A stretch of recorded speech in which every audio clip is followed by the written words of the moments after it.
नमस्ते। आप सभी से अनुरोध है कि कृपया हमारी चैनल को सब्सक्राइब अवश्य करें और ऊपर दिख रहे URL को स्कैन करके हमें सपोर्ट करें। हमारे सब्सक्रिप्शन प्लान्स ज्वाइन करें, वीडियो को लाइक करें, शेयर करें। पूजा खेड़कर का नाम बड़ी चर्चा में। ये पूजा खेड़कर कौन है? ये पूजा खेड़कर एक IAS की नव नियुक्त अधिकारी हैं जो कि अभी प्रोबेशन कर रही हैं।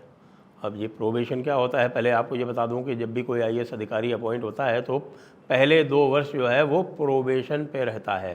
प्रोबेशन का मतलब होता है कि वो एक तरह से अंडर ऑब्जर्वेशन रहता है और जब प्रोबेशन सफलतापूर्वक वो कंप्लीट कर लेता है तब जाके उसका कन्फर्मेशन होता है और 2 वर्ष ये पूरे इसमें लगते हैं।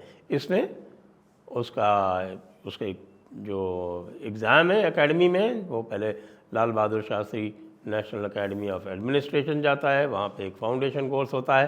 फाउंडेशन कोर्स पूरा करने के बाद में फिर उसका एक फ़ेज़ 1 होता है। फ़ेज़ 1 में उसका एक एग्ज़ामिनेशन होता है और उस एग्ज़ामिनेशन को दे के वो क्लियर जब करता है तो उसकी रैंक जो है वो निश्चित होती है। उसके बाद फिर वो 1 वर्ष के लिए जाता है फील्ड ट्रेनिंग पर और फील्ड ट्रेनिंग में अपने काडर में जाता है और उस फील्ड ट्रेनिंग में अपने काडर में जो भी डिस्ट्रिक्ट्स उसको अलॉट किया जाता है वहाँ पर उसको भिन्न भिन्न उसको दिए जाते हैं असाइनमेंट्स। आपको बताऊं जैसे कि उसको पटवारी से शुरू करना आप होता है, उसको पटवारी की ट्रेनिंग करनी होती है। वो एज़ पटवारी एक्ट करता है, एज़ तहसीलदार एक्ट करता है, एज़ BDO एक्ट करता है, एज़ थानेदार एक्ट करता है। ये तरह तरह के असाइनमेंट्स उसको दिए जाते हैं और उसके बाद फिर उसको असिस्टेंट कलेक्टर का असाइनमेंट दिया जाता है जिसमें वो केसेस ट्राई करता है। उसको अब तो मुझे पता नहीं, लेकिन पहले उसको जो है जुडिशियल पावर भी हाई कोर्ट कन्फर किया करता था, तो वो जुडिशियल केसेस भी डिसाइड किया करता था। ये प्रोबेशन का लब्बो लुबाब होता है और उसके बाद फिर वापस जाते हैं और रैप अप करते हैं। फ़ेज़ 2 होता है। फ़ेज़ 2 के बाद फिर वो आके उसका प्रोबेशन कि उसके जो डायरेक्टर होता है एकेडमी का, वो जब रिकमेंड करता है तब वो जाके प्रोबेशन में ख़त्म करके और कंफर्म होता है अपने जॉब में। अब ये पूजा खेड़कर जी जो हैं, जिनकी आप चर्चा देख रहे थे कि जो पुणे में पहुंच गई और पुणे में पहुंच के उन्होंने पूरा बवाल काट दिया, पूरे कलेक्ट्रेट को, पूरे शहर को सर पर उठा लिया और अपनी ऑडी सोचिए ज़रा, एक प्रोबेशनर ऑडी में घूम रहा है। प्रोबेशनर ऑडी जैसी गाड़ी यदि अफोर्ड कर सकता है, जो कि मेरे विचार से तो यदि कोई सत्यनिष्ठ IAS अफसर चीफ सेक्रेटरी भी है तो वो ऑडी तो नहीं अफोर्ड कर सकता ना। उसके लिए तो उसको कुछ और ही कार्य करने पड़ेंगे या कोई उसको गिफ्ट देगा तभी ऐसा हो सकता है।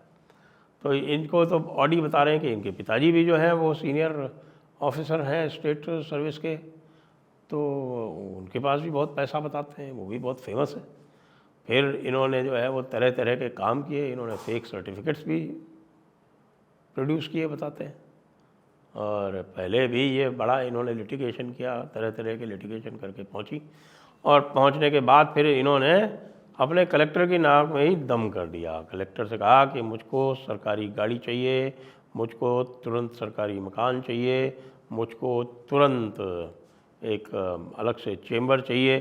ये सारे डिमांड उन्होंने कर डाले।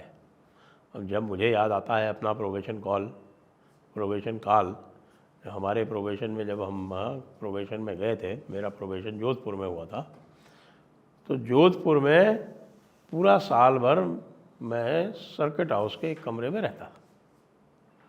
सर्किट हाउस के कमरे में इसलिए भी रहता था कि सर्किट हाउस में सर्विस वगैरह हो जाती थी और यदि मैं इंडिपेंडेंट मकान ले लेता तो इंडिपेंडेंट मकान में मेरे पास और कोई सुविधा नहीं थी, मैं काम कैसे चलाता। तो इसलिए मैं रहता था वहाँ पे। मेरे को कोई गाड़ी अलॉटेड नहीं थी और मुझे ध्यान है कि शुरू में तो जो मेरे कलेक्टर थे वो स्वयं मुझको पिकअप करते थे आके। उनका सर्किट हाउस जो था उनके रास्ते में पड़ता था, तो मुझको पिकअप करते थे और पिकअप करके ले जाते थे। बाद में मेरा और जो अधिकारी थे जिनके पास जीप हुआ करती थी वो मुझको लिफ्ट दे दिया करते थे, तो वो लिफ्ट दे के हम काम चला लिया करते थे। कोई ना कोई लिफ्ट दे देता था। और नहीं होता था तो पैदल भी चले जाते थे, कोई अधिक दूर नहीं था सर्किट हाउस से कलेक्ट्रेट। जो लोग जोधपुर रहे हैं वो जानते हैं। और उस समय ये समस्या भी नहीं थी। अब तो बन गया है कि जो लेवल क्रॉसिंग है वो बंद हो गया है और आपको पूरा घूम के जाना पड़ता है जो फ्लाईओवर है उससे, तो वो पैदल नहीं जाया जा सकता, समस्या होती है। लेकिन उस समय तो लेवल क्रॉसिंग था, आप लेवल क्रॉसिंग किए सीधे पहुंच गए आप कलेक्ट्रेट में। तो ये हमारा छोटा सा एक रूटीन रहा करता था। अलग अलग अटैचमेंट होते रहते थे, पहले 3 महीने अलग अलग अटैचमेंट होते रहे। अटैचमेंट होने के बाद फिर वो असिस्टेंट कलेक्टर के हिसाब से कुछ केसेस दे दिए गए और केसेस को ट्राई करते थे।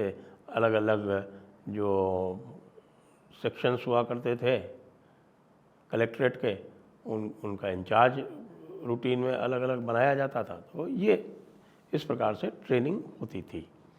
कई सेंसिटिव मैटर्स दिए गए मुझको उस समय।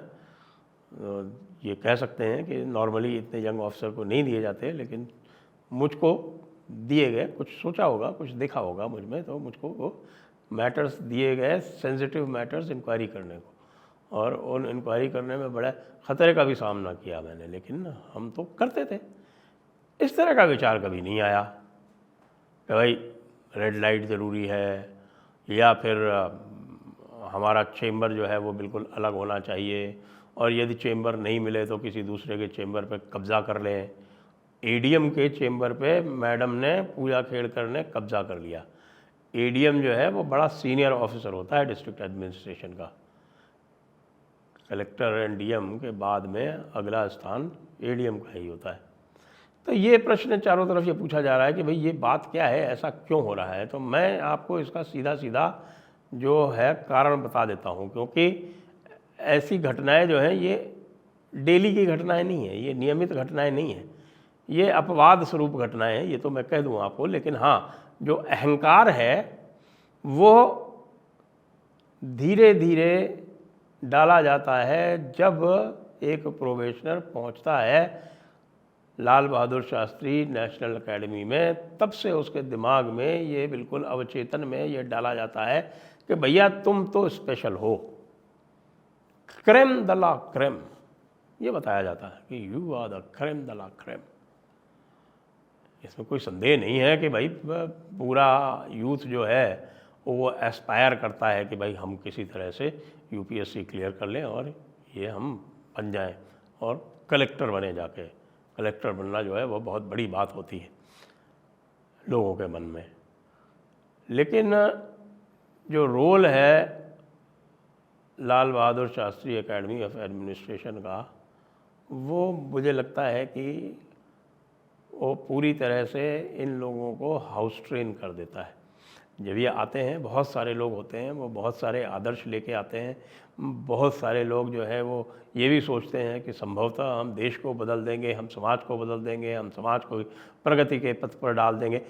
बहुत सारे लोगों को ये गलतफहमियां होती हैं कि वो ऐसा कुछ कर सकते हैं।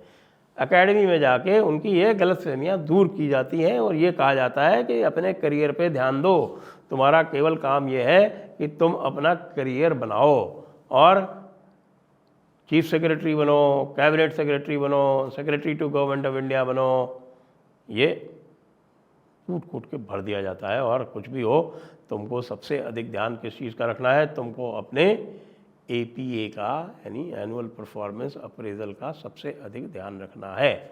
और एनुअल परफॉर्मेंस अप्रेजल में तुम्हारी लाइन में जो लोग भी हों उनको तुम्हें प्रसन्न रखना है, वो कतिपय किसी भी तरह से तुमसे रुष्ट ना होने पाए और तुम्हारा अप्रेजल जो है वो गड़बड़ ना हो। एक पूरी तरह से करियर ओरिएंटेड और एक सेल्फ सेंटर्ड व्यक्तित्व जो है वो निर्माण किया जा रहा है इस एकेडमी में। और वो जब जाता है ज़िले में, सबसे पहले जब उसका अटैचमेंट होता है, तो जो नीचे के लोग होते हैं वो और दिमाग ख़राब कर देते हैं। ऐसे में भाई सभी को सबसे पहले यहाँ पर साइकोलॉजिकल ट्रेनिंग आवश्यक है। जो भी यहाँ जाए उनको साइकोलॉजिकल ट्रेनिंग, वो मेंटेन कर पाएँ अपना बैलेंस, वो अपने आप को दुनिया का सबसे बड़ा हीरा ना समझें, वो ये ना समझें कि पॉलिटिशियन को कुछ नहीं आता है, उनको सब कुछ आता है। ये जो समस्याएं, जो एक व्यवहार जनित समस्याएं हैं, एक व्यक्तित्व जनित समस्याएं हैं, ये बिल्कुल पहले 4 सालों में बना दी जाती हैं। और फिर ये जो पहले 4 साल में ये जो हाउस ट्रेनिंग होती है, ये उस व्यक्ति के साथ फिर जीवन भर रहती है। इसीलिए मैंने कई बार कहा है कि भैया ये लाइफ लॉन्ग जो है, एक एग्ज़ाम पास करके ये लाइफ लॉन्ग लाइसेंस नहीं मिलना चाहिए, क्योंकि एक एग्ज़ाम आपने पास किया, उसके बाद आपने क्या कहा, उसका क्या असेसमेंट होता है, उसका क्या अप्रेजल होता है। आप कोई दूसरा एग्ज़ाम पास करते हैं क्या? आप देख लें, कहीं भी और किसी भी प्रोफेशन में लगातार आपको कोर्सेज करने पड़ते हैं, लगातार आपको एग्ज़ाम पास करने पड़ते हैं। आर्मी में भी देख लीजिए, वहाँ भी आपको लगातार स्टाफ कॉलेज जाना पड़ता है, अलग अलग कोर्सेज करने पड़ते हैं, उनमें आपको अच्छा अपने आप को सिद्ध करना पड़ता है। आपको फील्ड में, आपको कॉम्बैट में, आपको फ्रंट लाइन पे, सब जगह अपने आप को सिद्ध करना पड़ता है, तब जाके आप कर्नल से आगे बढ़ते हैं, क्योंकि वहाँ तो पिरामिडिकल स्ट्रक्चर है। तो कुछ तो रिफॉर्म की आवश्यकता है, और बहुत कुछ रिफॉर्म की आवश्यकता है सिविल सर्विसेज में। नहीं तो ये जो पूजा खेड़कर टाइप है, ये लगातार आती रहेंगी और पूरा वातावरण विषाक्त करती रहेंगी। जय हिंद, जय भारत, वंदे मातरम।